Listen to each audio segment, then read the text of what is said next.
All right, welcome to the channel. This is Clarityempress, the Empress of Clarity, here to give you some downloads that Spirit put on me to share. So it's going to be ranging on two different major topics, but um, one comes from my ancestor interactions when they were elders, and another one comes from why we tarot readers keep saying some of the same things. What that is about in layman's terms. Oops, hold on. And not layman's terms. I'll put that. What psychologists name it. Let me see. Let me get my people in the building.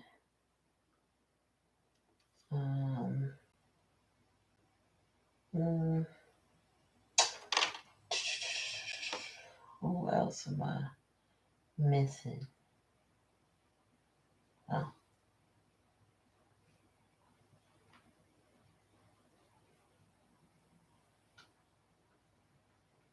mm-mm-mm.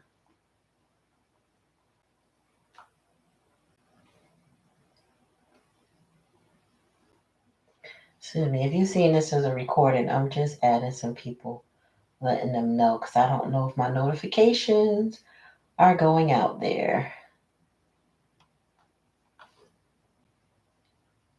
Trying to text who I can quickly.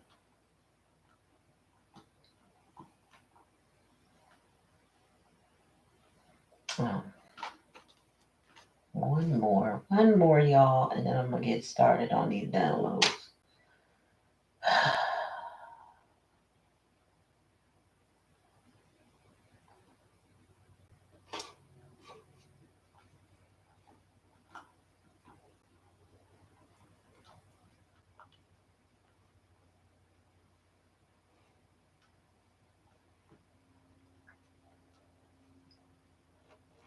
All right, so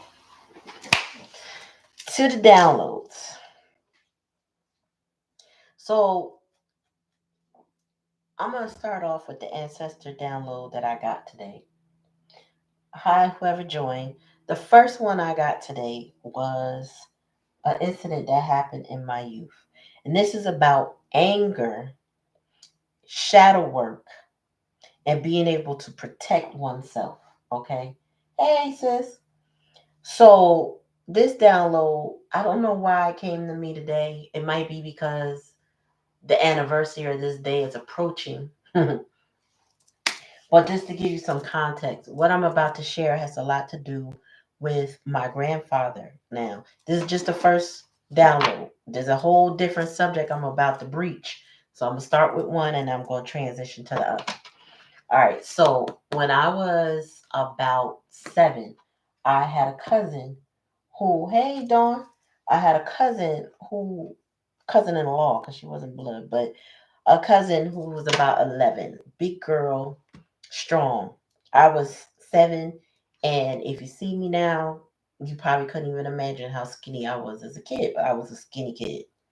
So I don't know what we were playing, but she took my hands, had both of them, and she was flinging me around, and I couldn't get a hit on her, I couldn't get a grip off of her, nothing.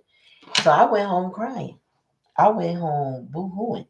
And when I got to the house, which was not far because we lived in a community that I was a walk away, when I walked back, my grandfather was in the yard and he said to me, "Why are you crying?"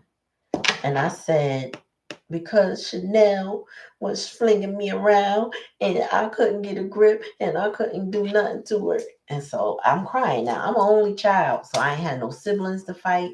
My close cousins, we did not fight. And again, she was a cousin in law. I didn't know her like that.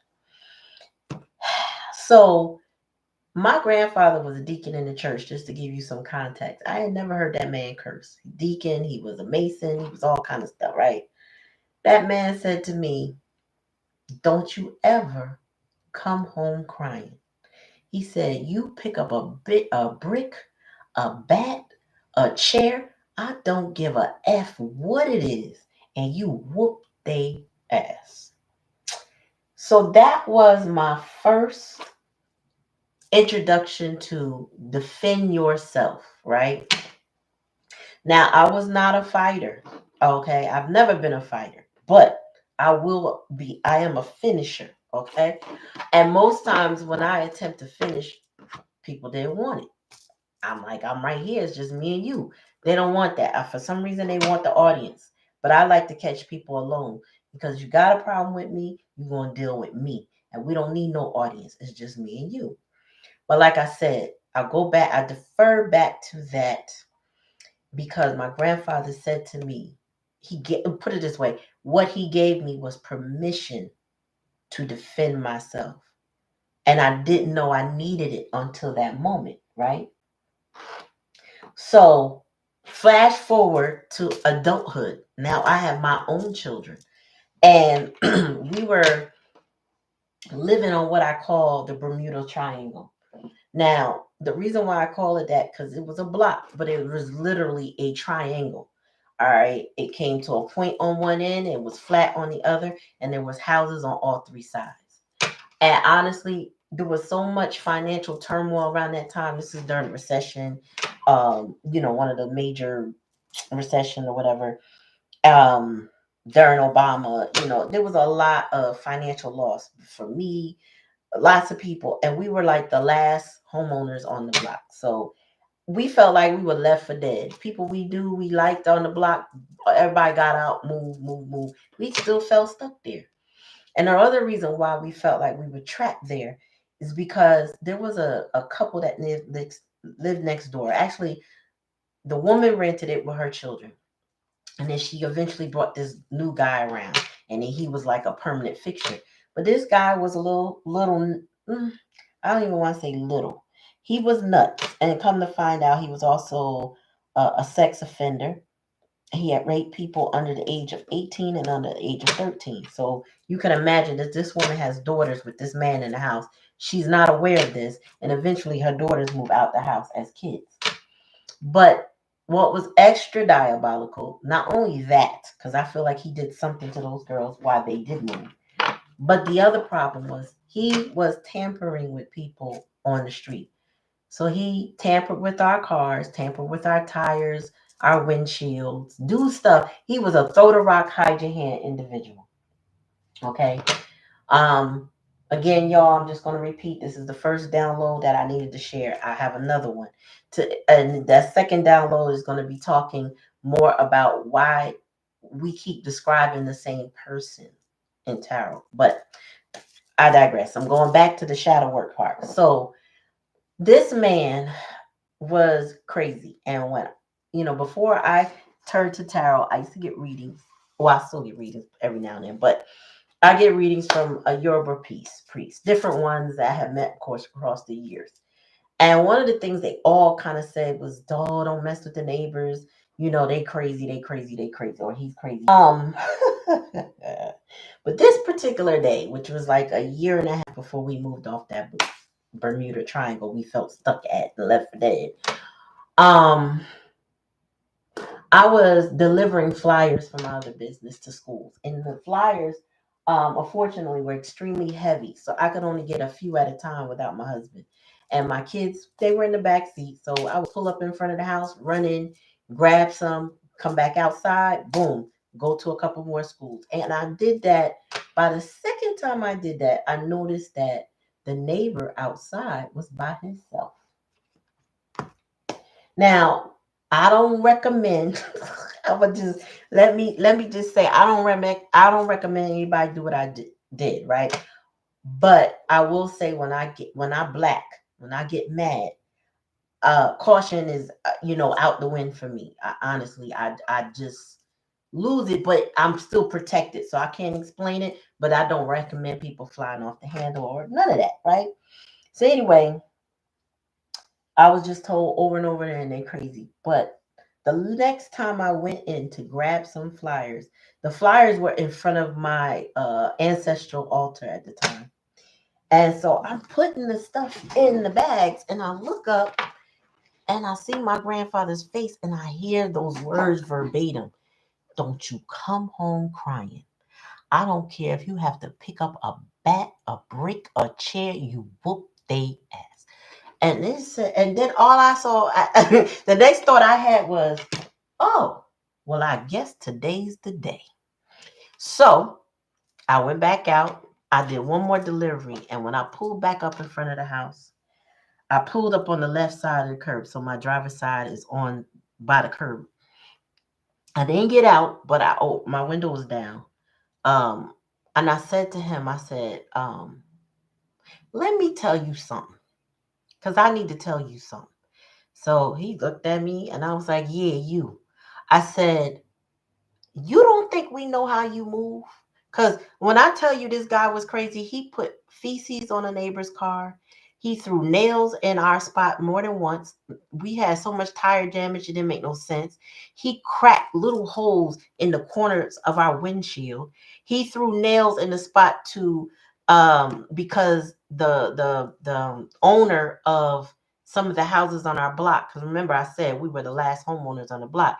So the guy that owned some of the houses wouldn't hire him because you could see crazy sometimes. You just know. So he wouldn't hire him. So he threw nails in a bunch of people's spots so that it would look like this man dropped nails in our spots.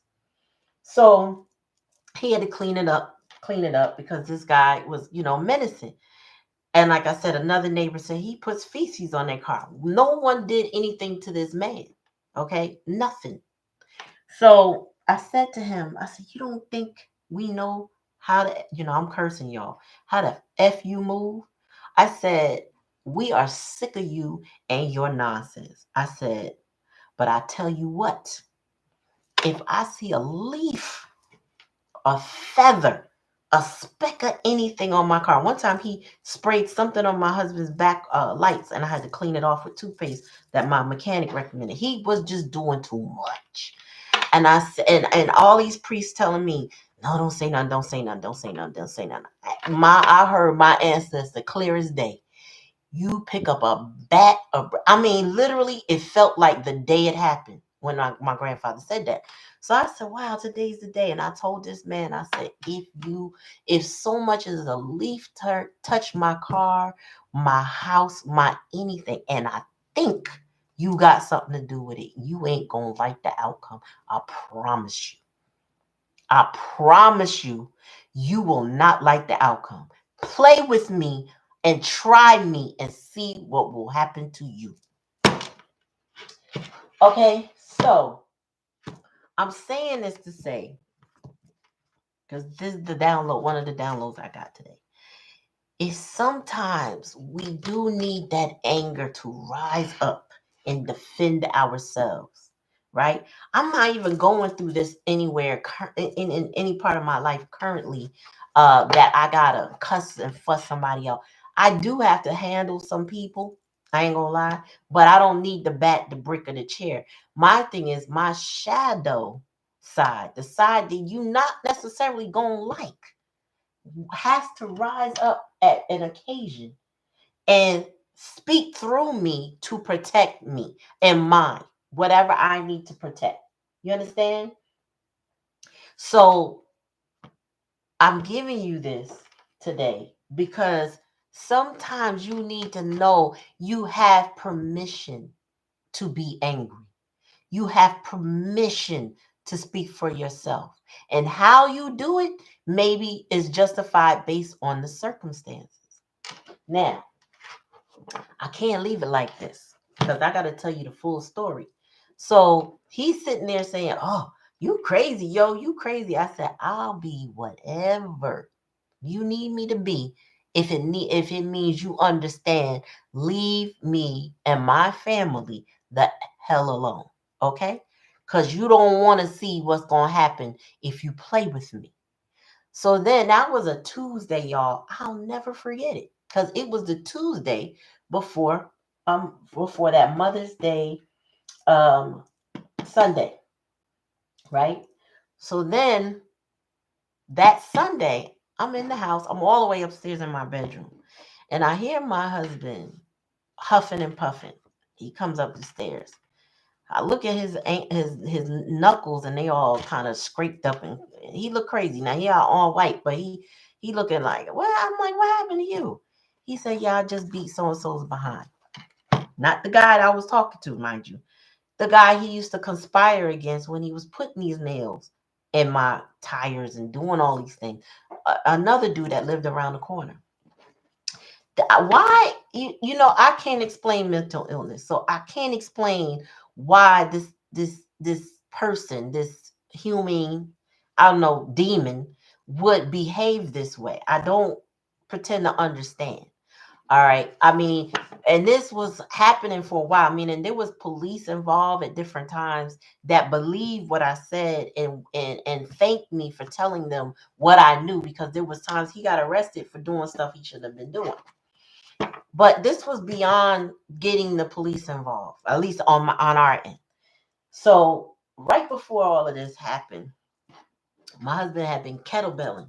Right, somebody had given him a kettlebell to borrow, and he was taught him a routine, and he was getting stronger. But he didn't know why. He was just working out with this one kettlebell, doing these exercise. So this guy, his friend, rides down our block. Now, mind you, he lives on another angle of this triangle, this Bermuda Triangle, and he says he blows a kiss at my husband. Now, for heterosexual men, that is massively disrespectful. So my husband said to him, "Yo, my man, we don't have to like each other, but what you don't need to do is be disrespectful to me. Like we don't have to do that. You ain't got to speak to me. Don't look at me. I don't have the same, energy for you." The guy starts yelling, "Oh, you want to shoot a fair one? You want to shoot a fair one?" So my husband said, "Okay, sure." Gets off the porch. They walk into the alleyway that's on the side of our homes, and this guy rents a garage that was directly behind our house, but not his. And he turned his back on my husband and proceeds to start trying to open the lock. And so my husband's like, hold on. This dude he must think I'm stupid. So my husband picked him up by the seat of his pants and his neck and suplexed him down to the ground and commenced to whooping his behind, right? So then the guys, I guess my husband got the best of him. So some guy, he started screaming for this guy, Sammy, whoever he is. And Sammy's like, "Oh, guys, stop." He said Sammy was an older gentleman that was like, "Okay, guys, all right, break it up, break it up, break it up." So they broke it up. My husband picked up his chain that popped his I don't know, his phone, whatever. Picked up his belongings and went to the house. So that's when I seen him. So then a few minutes later, I'm downstairs now, and an officer comes to the house. No, I forgot to tell you. He said, "I got you now. I got you now." My husband didn't know what that meant at the time. He didn't care. So an officer comes to the house. So I go get my husband, and he sits outside with them, with him and the officer. And the officer says to him, "What happened?" So he explains, and the officer laughs and said, "All right, we're gonna chuck this up as a neighborhood squabble." And he went in the ambulance anyway. And my husband said, "Ambulance?" And the officer laughs. Yep, he went in the ambulance, but he'd be all right. So another officer came and was a little bit more aggressive, but he didn't say anything because the other officer kind of said, "Well, we got it resolved. It's straight. We good now." So this guy and the two of them were trying to set us up. This was the worst part of life we had ever experienced with neighbors. Thank God that's not my issue in life now, and hasn't been for many, many, many years. But it was traumatic to deal with someone who was not mentally right and not seeking any help, and actually menacing us and many people, but would do it in a way no one could catch them, but everybody knew it was them. You understand? So I say that I'm going back to the point of telling y'all this. That broke up all the energy. That crazy person needed to see that there was somebody that could be crazier. And I didn't catch him in a fit of rage, meaning he didn't just do something when I did that. I caught him completely off guard. Things had been quiet for a while, but my ancestors said enough is enough. Today is the day. And I acted accordingly because when I say I heard that, like he said it to me the very first time I ever heard it, I had never heard it like that before. I never forgot it, but I had never heard it like that before. And so I broke the energy up with the neighbor. He broke it up with the guy around the corner. And matter of fact, that guy wouldn't even stop to see them anymore. He would just beat the horn and keep rolling. He wouldn't even come by the house no more. The guy I cussed out, he wouldn't even come outside by himself anymore. Either his girlfriend was there or he had a friend there. I never saw him alone outside of that house ever again. I'm a woman. He's a man. He was beating on the woman that he was dating, but he never, I promise you, he knew I was not the one. Okay? I was not the one. So, if you feel the need to rise up, if you hear your ancestors, because y'all got to start listening to your ancestors, not just me. I don't know who you listening to besides me, but start listening to that inner voice inside you that guides and directs you. Start trusting yourself. Start trusting your own spiritual guides because they set you up for a reason. If you have to be angry about something, act accordingly. Don't put yourself in harm's way, but act accordingly. I felt safe. I was home. You know what I mean? I knew that I could reach out for police or whatever. I wasn't afraid in my situation. Okay. That's the best way I could describe it. I'm not sure somebody else would be afraid, but I wasn't. I know I was in a position that if I needed to pull off in that car, I absolutely could. I didn't feel unsafe, is what I'm saying. But my anger let me express just what and I'm really I'm really what am I doing? I'm bleeping out my curses. That's not what I'm trying to say. But you understand what I'm saying? Like I really had my anger was ridiculous, okay? It was. But he deserved it. He deserved everything I gave him. He deserved it. All right. He knew he wanted to friend me up after that. Oh, we should be friends. We should be neighbors. Too late. Way too late. This man was into some stuff, and I don't know what he thought he was going to accomplish. He put a baby's foot on my doorstep when I was pregnant, like a cutout of one. He put a torn $50 on our doorstep, and I took that dollar. Now I was instructed I'm not supposed to touch it, but again, I felt protected and I was pissed. I took it and just threw it on their porch. After that, they got cameras. Okay, so they knew what they were doing. They didn't expect it to come back to them. Now, I'm going to move on to download number 2. So there's a such thing as avoidant attachment style. Okay, and I just uploaded a short, and it's on my TikTok. Did I put it on IG? I don't know, but I will put it on IG. So avoidant attachment style. Let me read the psychology book on that. But this is not enough. The TikTok and the short that I put up will give you more information. There's a guy named Jimmy. He posted videos like that. Jimmy knows what he's talking about. Jimmy described something for me so much to a T. It confirmed and validated why I made the decision to exit a relationship that was exactly what this is. All right. So an avoidant personality disorder is what they call it. This type of personality disorder affects about 1% of the adult population in the United States. And those who suffer from it are at risk of also developing anxiety disorders such as social phobia and agoraphobia.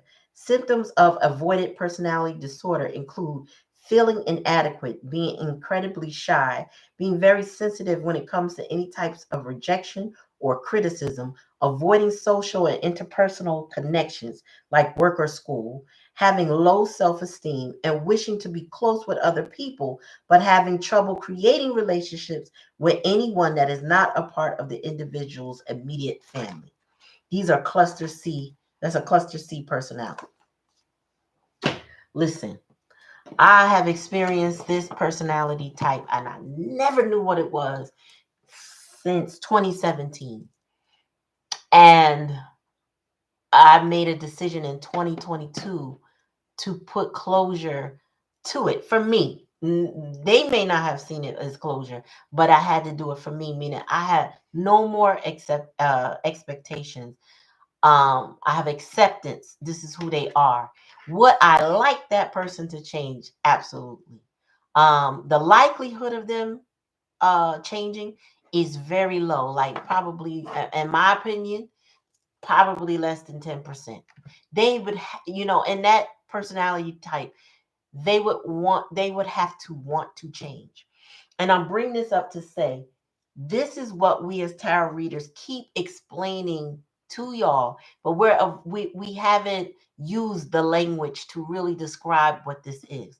So when you hear a tarot reader say, Page of Swords, they watching you, but they're not saying anything to you. That's an avoidant attachment style. Somebody who is observing you but will not speak to you. Um, if we say this person has pride and ego issues, that's what we're talking about. Somebody who can't accept criticism, won't take accountability for their actions, will not apologize to you. That's an avoidant attachment because and then you hear us follow up, but they love you though, because the love is there, right?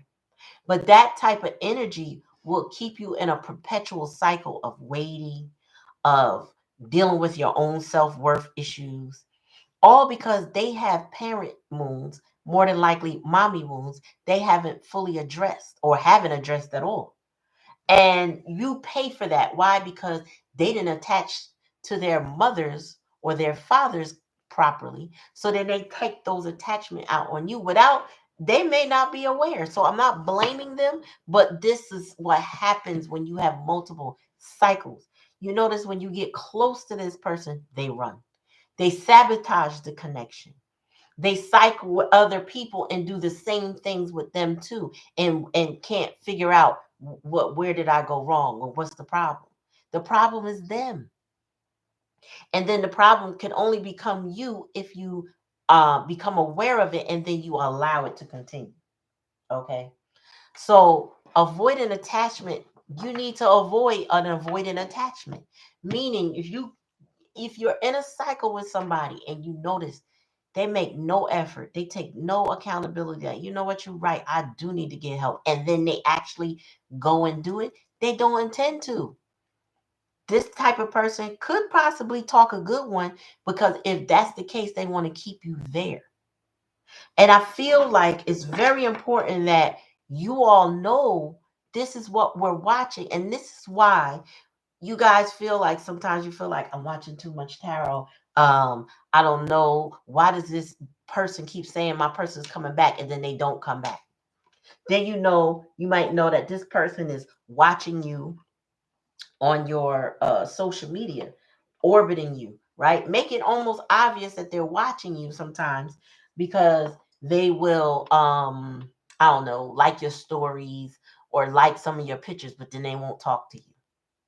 Then you see them thrive, or at least appear, because it doesn't mean they are thriving, appear just fine. If you are able to know what's going on with them, you may see them look like they're just fine with the individuals that they live with. They talking to them just fine, right? So why you over here in my energy?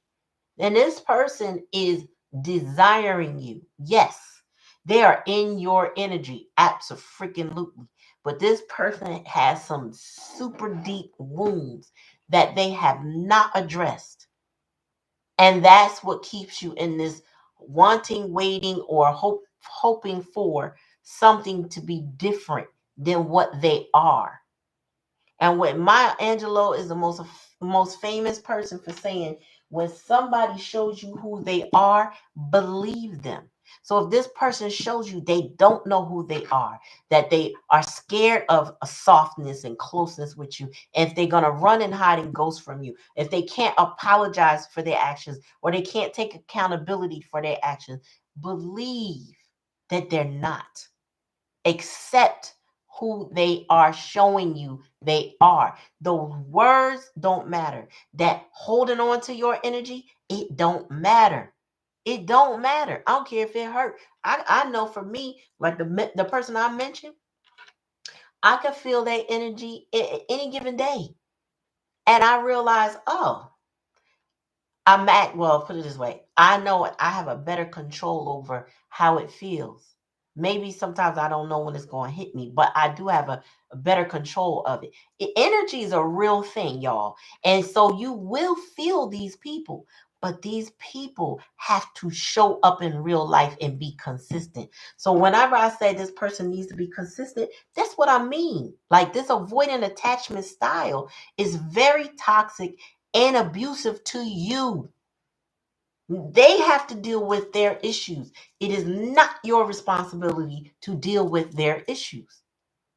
So if this person puts you in that position and you end up feeling a kind of way because you realize I've been through this cycle with this person already. They keep going, they keep coming. They don't know what they want. One minute they coming and one minute they going. You never know what you're going to get from this person because as soon as you get close, here they go running because they're scared of getting hurt. I really,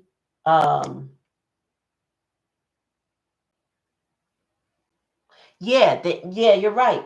And not only that, it's like they kind of run in a passionate way to chase you, only to get your attention and then pull back their energy because they're scared, but they don't want to let you go.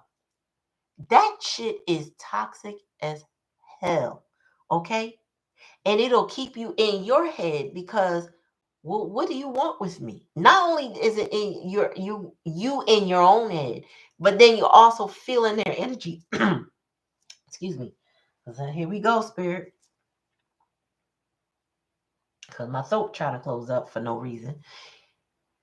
They cannot regulate their emotions and level themselves and calm themselves. This is also, he mentioned it too, the type of person that will numb themselves so that they don't feel and they can disassociate from their emotions because their emotions for you will be intense for them and they don't know what to do with them. So this person gets high. They're probably getting high from whatever caused their attachment issues too. So they get high to disassociate from everything, whatever their drug of choice. Okay, but whatever numbs them, that's what they're going to do. This person is stuck in their ways. They're not likely to change, and they will. It's all, and it feels abusive because they play with you like prey. They do this. Honestly, I feel like it's a mirror of their parent wound. It may be exactly what the person that was supposed to be their caregiver, the person that they love and they imprinted on has done to them. They do it to you.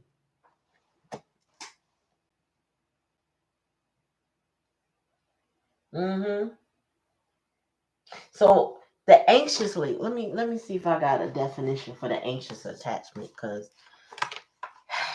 we tend to be anxiously attached, but a lot of times that is created too. So I don't feel like it's always somebody already anxiously attached, but yeah, I don't see that here. That's not in cluster C personalities in my little book. Um, but I will say this: it's a bit narcissistic, even if they're not a narcissist. Okay, because this person is in like they tend to be in what you call survival mode. I don't see anxious in here. So if anybody got a if you have a definition of that, put that up because I'm not going online for that right now. Okay. But their attachment style can create anxiety because what it will do, or anxiousness, because what it will do is when they pull away, it makes you want to prove yourself to them. It makes you want to draw them back in. And the more you try, the more they pull away. So then you get confused, like, wait a minute, we were just like we were just doing fine. What happened?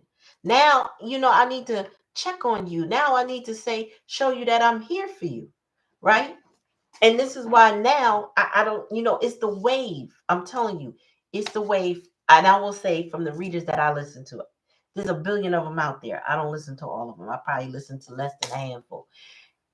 The wave energetically that I've experienced recently is that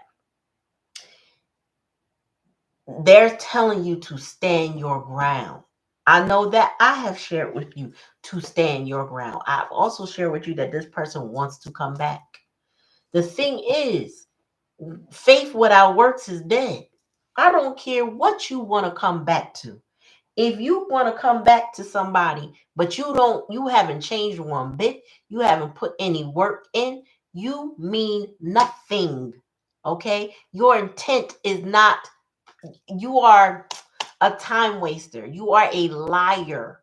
Okay? You don't have any intent to do anything you say because nothing has changed. Yes. Here's the thing. Um, I just like it hit me when I heard his video today, and I really urge y'all to check it out. But it hit me when I heard it today. Like, oh, sugar honey iced tea. It's not that it's something I didn't know, but I think it's what I appreciate how he did the role play in the video. Sometimes we get these epiphany moments. We know what the thing is, we know what it is, but then when it's presented to us a certain way, we like, ha, ha. Okay, I've seen this before. I know what this is. I'm aware of it. What it did for me is confirm me standing my ground. Okay. I don't have any worry for this person anymore because they have chosen their poison. This is also, let me back it up because I just got another download. This is why we say the person is choosing to be with a karmic. Okay. Because this person will go where there's no requirements. They will go and be with someone who is not asking them to do anything, to change, to grow, especially to grow. Because growth involves change. And this person don't already want to change. So whether that person is their girlfriend, whether that person is their wives, that person is their mother or caregiver, they are going to choose the path of least resistance because it means I ain't got to grow. I ain't got to do nothing but be.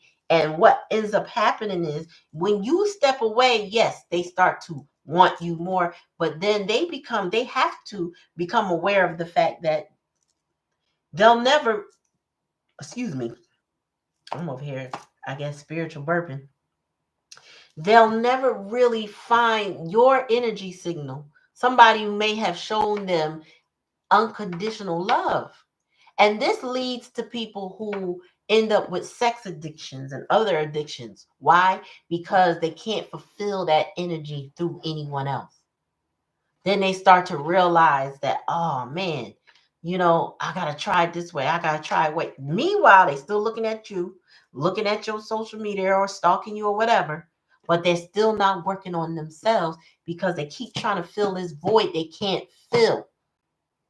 They never went to a psychologist or a psychiatrist or whatever therapy. They never went and got any help to locate the source of the problem.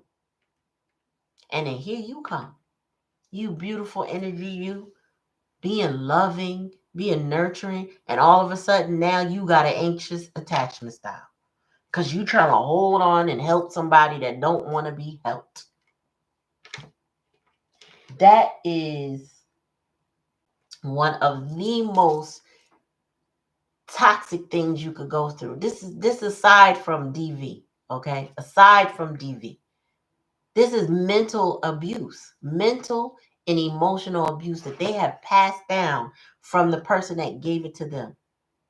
So they go through string and string and string of relationships to still have the same problem, and they don't ever, until they decide, or maybe somebody sit them down. I don't know how they're going to figure it out, but until they come to the conclusion that they are the common denominator of their problems, they will keep looking outside themselves and damaging others along the way. It is very sad, Monica. um the same person I mentioned from 2017, I ran into them. Was it this month? Yeah, early this month. And the what they said to me was straight repeat, y'all. Like, I think I haven't seen them in 2 years. In April, wait a minute, what's today? Is today? What's today? I don't even know. Okay, yesterday. But oh, okay, Michelle. Yesterday would have made 2 years that I have not seen them. I remember it distinctly because I had to help a friend that day, and they ended up in the hospital. Maybe it was 2 years before that. I don't know, but I remember going to the hospital to see somebody that day. And that was a whole different chain of events. But they said to me, "You remember what you told me about why my relationships don't work out?" They said it happened again, or it just happened.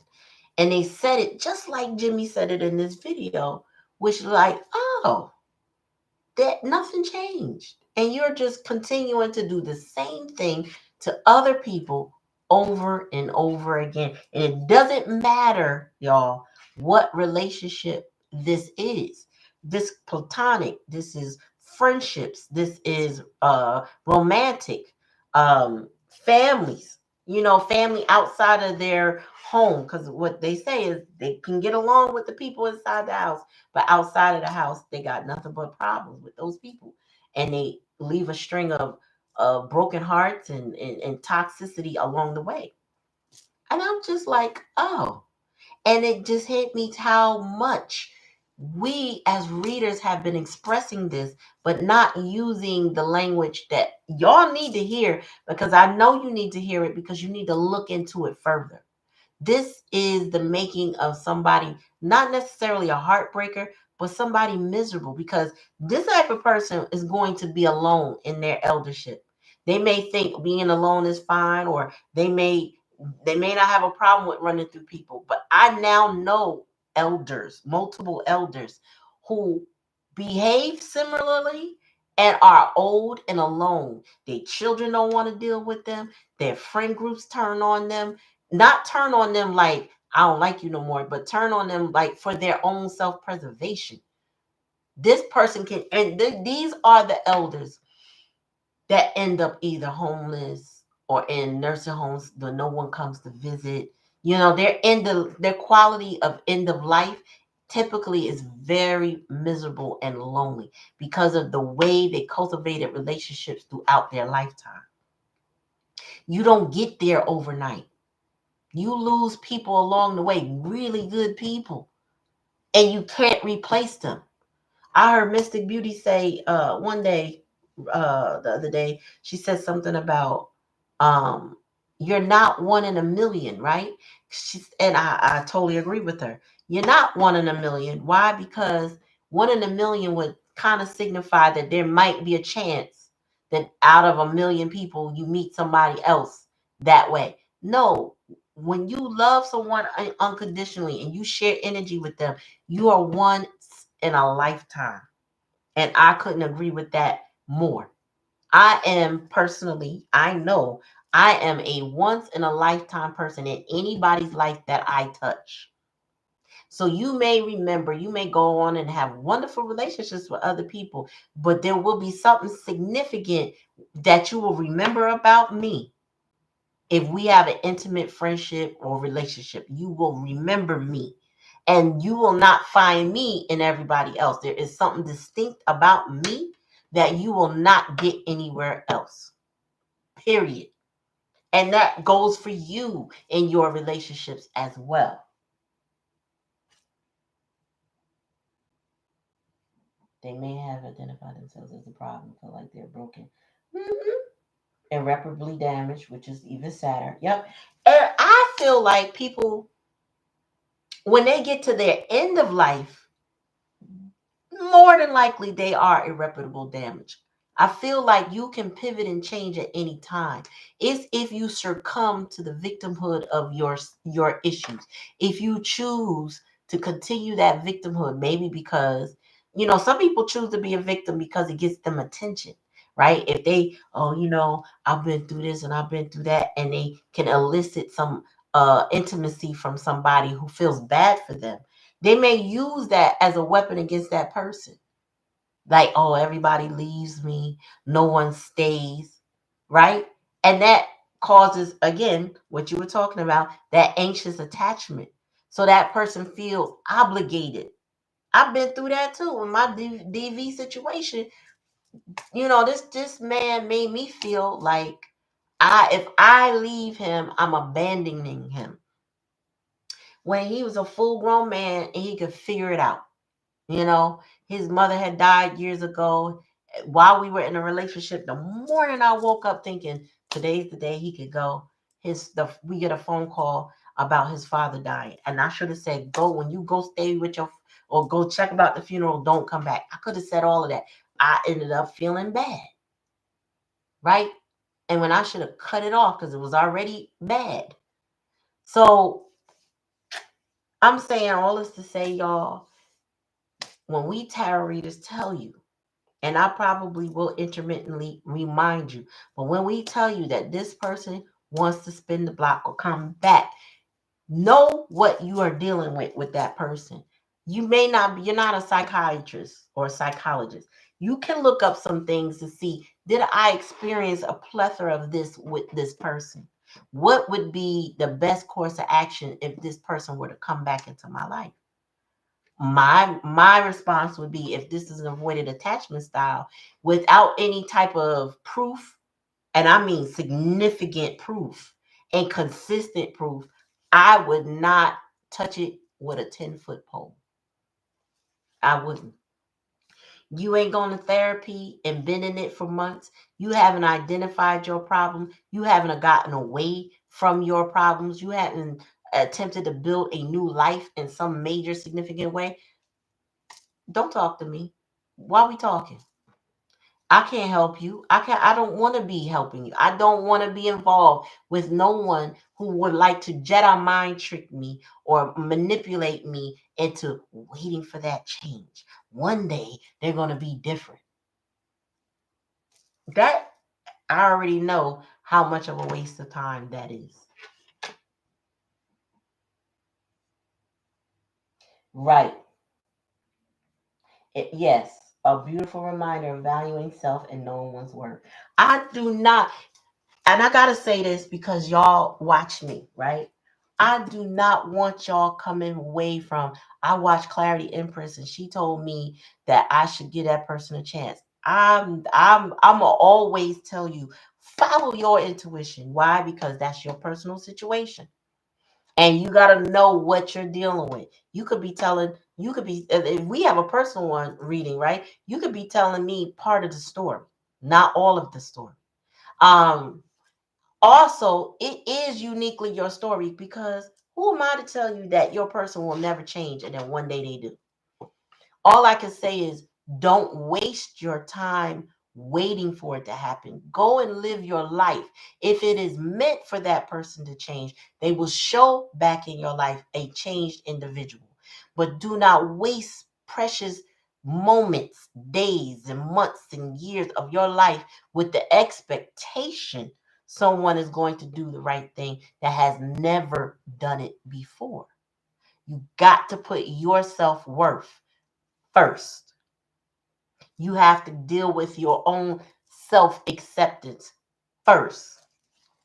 This person will take care of themselves the best way they know how.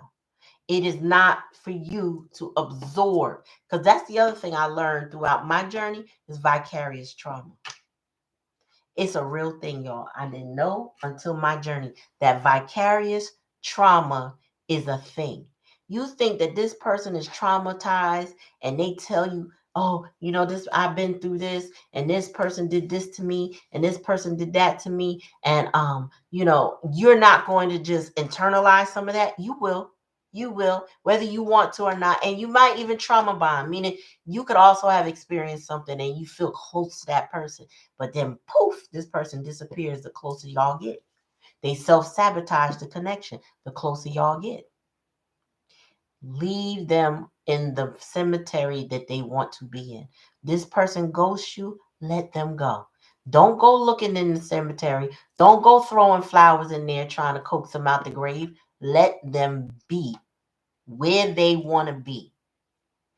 I feel like I've been surrounded by some really good messaging coming from my algorithms recently on different social media, which I love. Like it's like either feel good, laugh, ha ha ha, or build yourself up. And one of the things now I've been in this process, and I still are. I think I will continue to be, but I'm in the process of knowing my capacity to deal with somebody else's stuff or to not deal with it. I'm in this season, in this big age of understanding I'm not going to try and fix anyone. No, that is not my role. That is not my job. I'm a healer, right? I am a healer, yet you have to gravitate to my frequency. I don't go lay hands on you and then woo, miraculously you feel good. That's not how this works. You either, if you're in my frequency and I'm doing what I'm supposed to be doing in this connection, naturally you will be wanting to do what you need to do for yourself. That is the role of a healer, allowing you to be what it is you are meant to be without trying to change you, fix you, make you into anything else. I don't have the capacity. I don't even have the ability to change anyone. That's what I had to learn at this big age. So that I will not be investing deeply into relationships with anyone that I feel just wants me to listen to them cry, whine, and make no effort to change themselves. That person is not of my frequency. I will not be investing in cyclic relationships where every time I look at you, talk to you, or hear from you, you are on the same page of the same nonsense and nothing changes. I will not entertain you. I will not give you my energy. And I want my collective to know that because I want y'all to be like that too. I want y'all to focus on your healing. Okay. I'm not, if I talk about your past person, it's only because they're recently in your energy. But 9 times out of 10, whether they want to spin the block or not, you got to stand your ground and your self-worth. Who cares what they want? What do you want? What will you allow?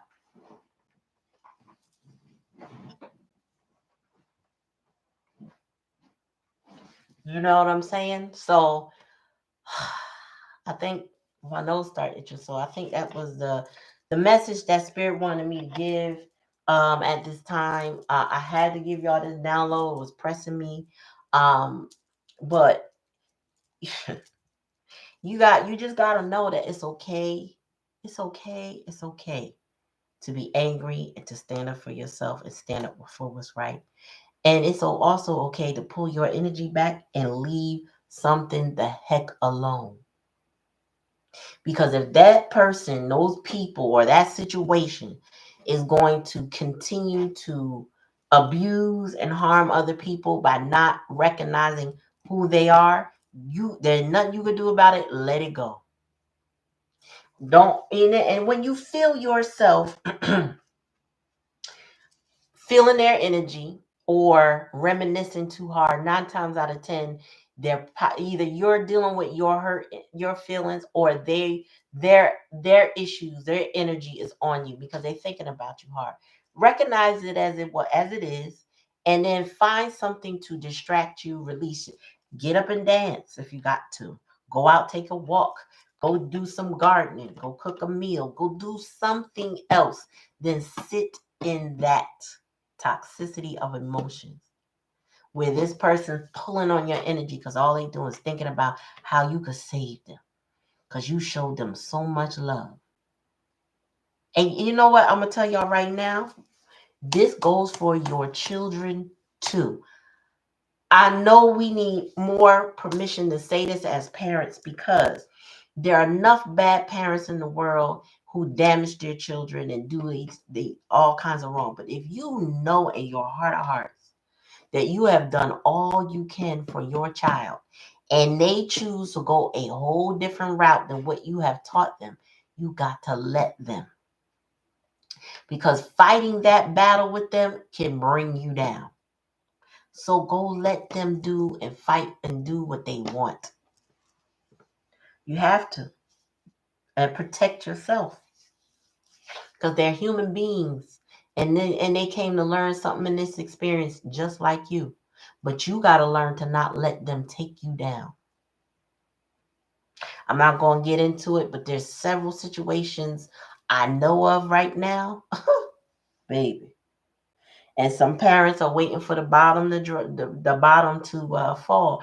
And one of the things I said to a recent parent, when she's concerned now, the child left with 10 grand because she just saved her money, but she want to go be out in the world. She found a room. She's staying in the room. Got a little boyfriend. It is literally just a month, and this girl is under 5 grand already. She blowing money, working part time, mind you. This not gonna last. But one of the things I learned is that when it comes to your child or somebody you care about, don't even have to be your child, but whoever you pray for, do not pray them out of their karma. Do not pray them out of anything. Pray that they learn their lessons and that they can adjust their life for the better. Not just for you, for them to learn what it is that they need to learn in this incarnation so that they can be a better human being. Don't pray them out their karma because it is what it is. You can't stop anybody. Well, you can. You can, like I said, you can pray them out their karma. Let me go back to saying that. You can. Don't is what I'm saying. Don't. More people need to learn the lesson so that they can stop doing whatever it is that they're doing. Okay? And sometimes, only life can teach them that. What they want to go out there and get, let them go get it. Let life teach them. So, y'all, I hope that these downloads resonated in a positive way in your life. I hope that you got something from the content, what I'm saying. I did tell y'all months ago this is going to be a healing channel. So I am not your average reader. I can read intuitively, I do. However, if Spirit stops me and say, no, break that down, I'm going to break it down. Why? Because you need to know. All of us readers, when we read these cards, they sound the same. They do. If I'm pulling up the Ace of Cups in reverse, it's like, oh wow, clouded joy, disappointment. This is my card for crying. But everything, why are we crying? What is death? Change and transformation. What are we changing to? Ending of a cycle and a transition, getting rid of excess, birthing new opportunities. What is the opportunity? And ultimately, what did we learn from all of that? Because guess what? You take you everywhere you go. So something could die off, but if the core of you hasn't changed, meaning your circumstances could change drastically. And let's say you got to move from one country to the next. You still you.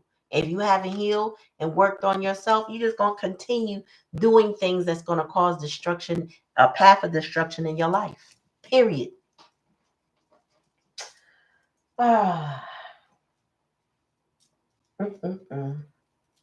Thank you, Monica. I'm glad for you, Black Cherry. That's right. Tuesday. Period. Point blank. And that's that. Oh, yeah, you're right. And that dynamic, Monica, that you said can cause PTSD, it's considered complex PTSD. So you'll see a C in front of it usually.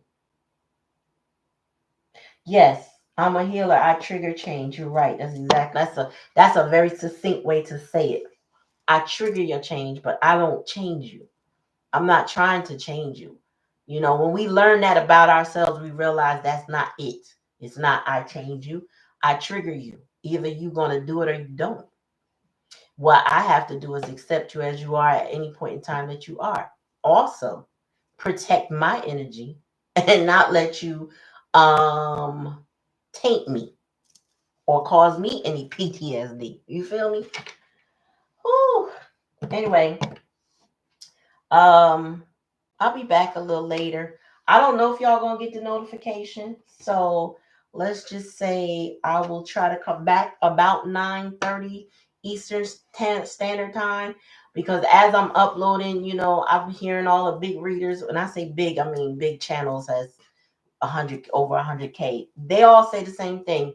If we post too much in a day, um, the algorithms do not let us be seen, unfortunately. So you may not get notification. Um, I could set it up as a premiere. It may not come through. I don't know why they have that kind of setting on these YouTubes, but you know, if you've never heard my readings before, just like, click, share, and subscribe. Do all those things that keep the rhythm going, and that you also get any notification that they allow. That's the best I can put it. I appreciate y'all showing up this midday. Y'all could have been doing anything else, but you came to share some time with me. So I just want to thank you for that. In the meantime, excuse me, I'm about to say in the middle of the day. In the meantime, have a wonderful rest of your day, and hope to see y'all about 9:30 tonight. Peace, y'all.